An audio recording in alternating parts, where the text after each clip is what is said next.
We just moved to this new house, and one of the first priorities was getting a water filtration system installed. We have been basically filling up filtered water at our old house and bringing it over in 5-gallon carboys. And then when we run out of water, we have to run to the store and grab water bottles, which is expensive, and this whole thing's completely unsustainable. So we're prioritizing this early on. The system that we bought for the new house is the iSpring 6-stage reverse osmosis water system. This is, I think it's the best-selling filtration system on the market. This is what we had at the old house, and it worked great for us. Fits under the sink. It's pretty inexpensive. It's about $300, and filters our water great. So yeah, on our journey of getting into water filtration, we've just done a lot of research and started out with different water filters, and ultimately have come to really appreciate how important filtered water is. Municipal water supplies, as most people know, have a lot of garbage in them, like things like agricultural runoff and industrial chemicals and things like that. And there is treatment in municipal systems, but a lot of chemicals end up at your faucet. And so it's something where you can do a small investment, $300, takes about an hour to install, and it can have a pretty major impact on your health.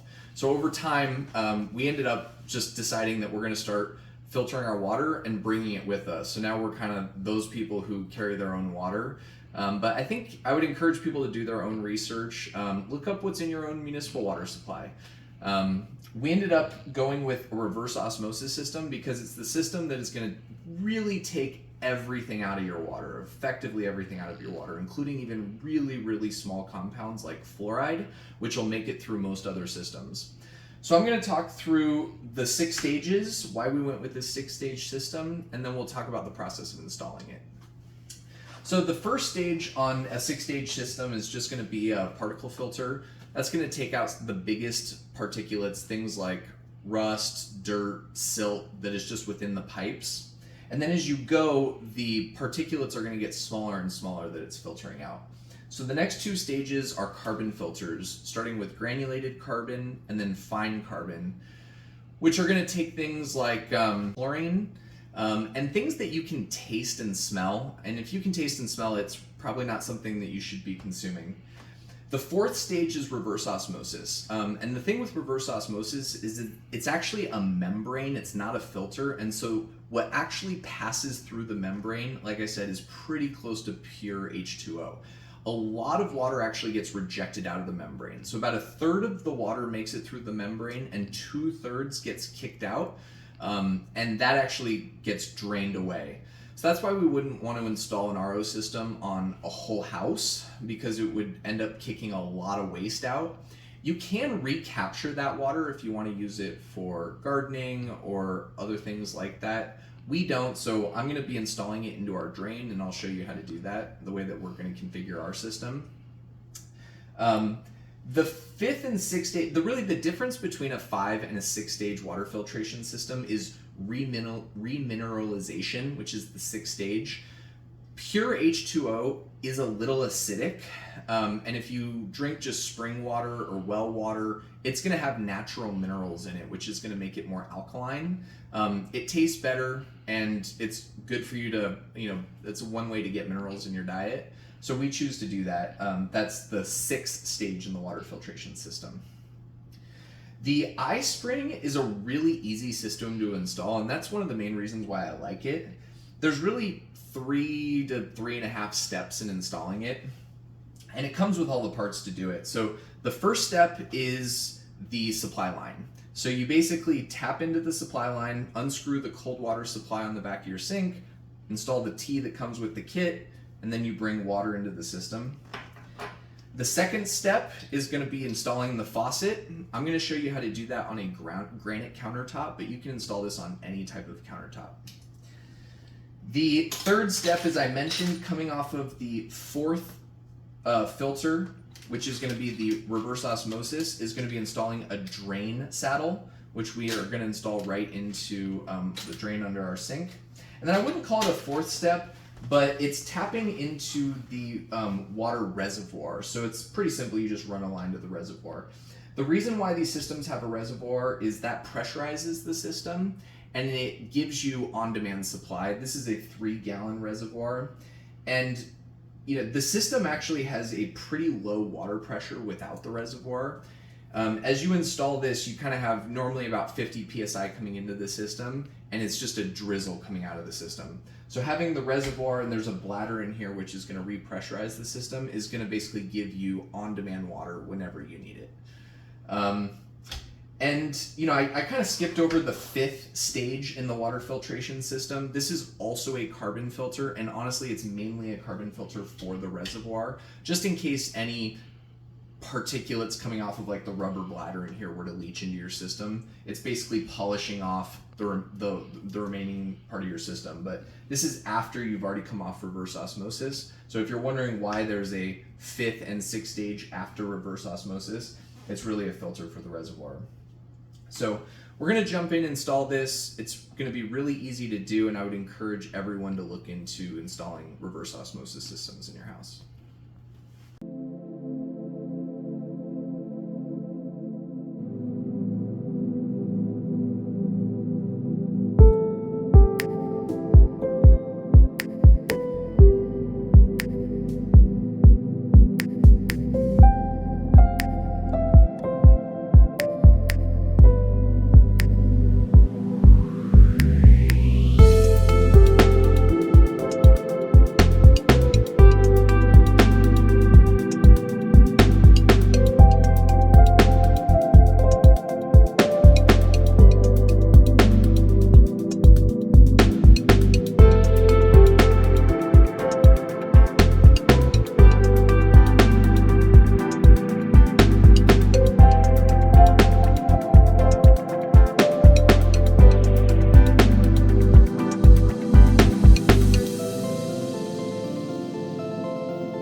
Drilling through granite countertops is not difficult, but it can take a long time. This particular system requires a 1/2-inch hole bit. I'm using a Milwaukee bit here that is diamond tipped. So going through any sort of masonry, you're going to want those diamond tip blades. You don't need to use water with this for anyone who's used a wet saw or done wet saw drilling before. But just to keep the bit cool, I am going to be dipping it in this water every 30 seconds or so. That's just going to extend the life of the bit. And the key here is just low and slow. I'm going to start out by coming at an angle just to kind of get the hole going, and then ultimately go straight down. This process can take 20 to 30 minutes, and so we'll see how long this goes, and then come back after.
And we're through. So you can see here, this is what's remaining of the granite. It's a pretty clean cut. I'm pretty happy with that. And the saw blade is not too warm. So, you know, I think the key with this is to just really go slow, apply firm pressure to the back of the drill, and just strap in because, you know, it does take about 20 minutes to get through. I think this is about a inch, maybe an inch and a quarter granite slab. All right, and then when you're ready to put the faucet on, just put it right in the hole, and then just go underneath the sink and screw in the nut.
And here's the finished product. It looks pretty clean under the sink, and this is a pretty small sink. So these under sink RO mounts really should fit just about any space. I included all the tools that I used during the build. I have a 1/2-inch diamond tip hole bit. That's what I drilled through the granite countertop with. I have a 1/4 inch just regular screw bit that I drilled into the drain pipe with and installed the drain saddle on. I've got some Teflon tape that I just used for some of the connections. a regular Phillips screwdriver to attach the drain saddle, an adjustable crescent wrench, some channel locks, and some scissors to cut the water hoses. And the great thing about this iSpring system is all the water hoses are color coded, which just makes a really clean finished product. You've got the red line, which is our intake line off of the cold water supply. You've got the blue line that comes off of the alkaline filter up into the faucet. You've got the yellow line that goes to the 3-gallon reservoir, and then the black line, which goes to the drain saddle. So if you ever want to come in here and figure out what's going on, if you have a small leak, something like that, the color coding makes this very simple, very clean. Highly recommend this iSpring system.